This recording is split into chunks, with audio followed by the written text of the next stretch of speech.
असलेली व्याधी चालणार, मला नकोय की बसले नाही, साध्या गाडीत कुठपर्यंत बसले, उशीर झाला तरी चालेल तर साध्या गाडीत बसले. अजून त्याची सिंपल लिरिंग आपल्याला एक उदाहरणावरून मी तुम्हाला सांगतो आणि मला लांबलेलं भाषण शॉर्टकट करतो.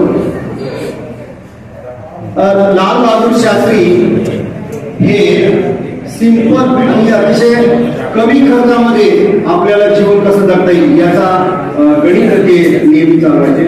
एका ठिकाणी त्यांना जायचं होतं आणि विमानाने जायचं होतं. विमानाचा फर्स्ट क्लासचा तिकीट त्यांना काढून दिलेलं. त्यांना सांगितलं की तुम्ही या विमानाने प्रवास करणार आहात, फर्स्ट क्लासमध्ये तुम्हाला श्रेणी आहे. त्यावेळेस त्या व्यक्तीने ज्याने तिकीट आणून दिलं त्याला ते काय म्हणले, अरे मी फर्स्ट क्लास माणूस आहे, मला फर्स्ट क्लासचं तिकीट कसं बरं बसेल, असे ते हिंदीतून बोलले. तर असे ते महान व्यक्तिमत्व ताशकंद करार इथं त्यावेळेस देशाचा अतिशय तेज प्रसंग चालू होता आणि 1966 11 जानेवारी त्याच्या आधी त्यांना ताशकंद येथे उझबेकिस्तानमध्ये असलेलं ताशकंद इथं बोलवण्यात आलं. मिलिटरीच्या अधिकाऱ्यांनी बोलवण्यात आलं आणि तिथं त्यांना सही करायची होती. ताशकंद करार सही केली त्यांनी, पण रात्रभर द्यायची. सही करण्यासाठी सुद्धा त्यांना दबाव आणण्यात आला. सगळ्या दबावामुळे टेन्शन, हार्टबीट, रात्रभर झोप आली नाही, जेवण गेलं नाही, यामुळे अतिशय परिस्थिती काय झाली, हलाखीची झाली आणि रात्रभर झोपले.